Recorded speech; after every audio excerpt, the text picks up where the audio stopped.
सरकारें अच्छी तरह से जानती हैं कि वो इन हाईवे से उनकी लागत से कई गुना ज्यादा टोल टैक्स वसूल चुकी हैं, लेकिन इसके बावजूद न तो इन हाईवेज पर टोल टैक्स को बंद किया जाता है और ना ही इसके बारे में सरकारें कभी कोई सुध लेती हैं और जनता को तो पता ही नहीं चलता। और ये टोल टैक्स इसी तरह से ऐसे ही चलता रहता है और ये असल में एक बहुत बड़ा घोटाला है जो अभी कानूनी तरीके से हमारे देश में चल रहा है।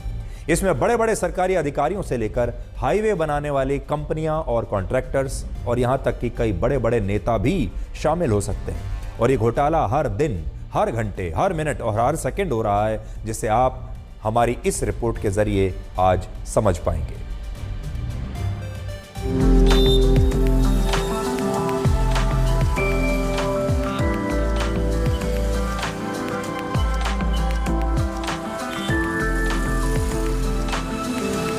इस समय हम मौजूद हैं भोपाल से देवास की ओर जाने वाली भोपाल देवास टोल रोड पर, और जो कागज हमारे पास मौजूद है उस कागज के मुताबिक खुद सरकार ने इस बात को स्वीकार किया है कि इस टोल रोड को बनाने में जो लागत आई थी वो करीब 426 करोड़ रुपए की थी, लेकिन तब से लेकर अब तक यानी अगस्त 2010 से टोल इस सड़क पर लेना शुरू किया गया और आज की तारीख तक इस पे करीब 1610 करोड़ रुपए टोल के वसूले जा चुके हैं। सिर्फ यही नहीं, टोल की दरें जो है वो भी हर साल बढ़ती है और इस तरीके से देखा जाए तो इस सड़क पर टोल जो यहाँ से लेके देवास तक जाते हैं करीब करीब 150 रुपए के लगभग कुल टोल जो है वो इस सड़क पर लिया जाता है।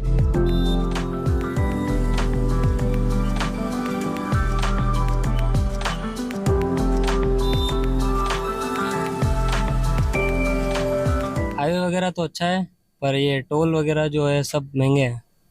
किस तरह से महंगे?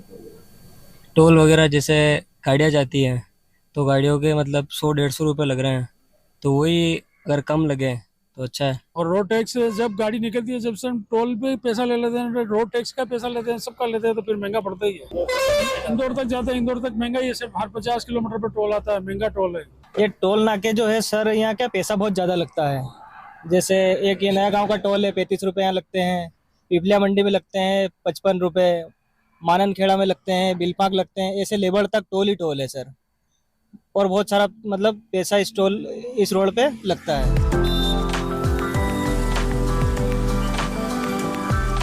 लागत के अनुसार 3 से 4 गुना वसूली की गई, 4 गुना 5 गुना तक वसूली की गई और 2038 तक इनकी वसूली की जाना, मतलब 23 साल तक की सरकार लूट में छूट देने का सत्ता और सरकार में बैठे लोगों को बेनकाब होना चाहिए। आज ये हालत है हमारी कि धार से इंदौर अगर 4 लेन पे अगर कोई जाता है तो उसको 170 रुपये टोल वसूला जाता है, जबकि धार से इंदौर का किराया 100 रुपये है।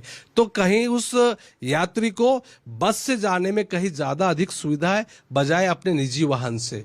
मेरा है कि सत्ता और सरकार में बैठे ये लोग बेनकाब होना चाहिए और जनता की जो छूट की लूट दी जा रही है उससे छूट मिलना चाहिए।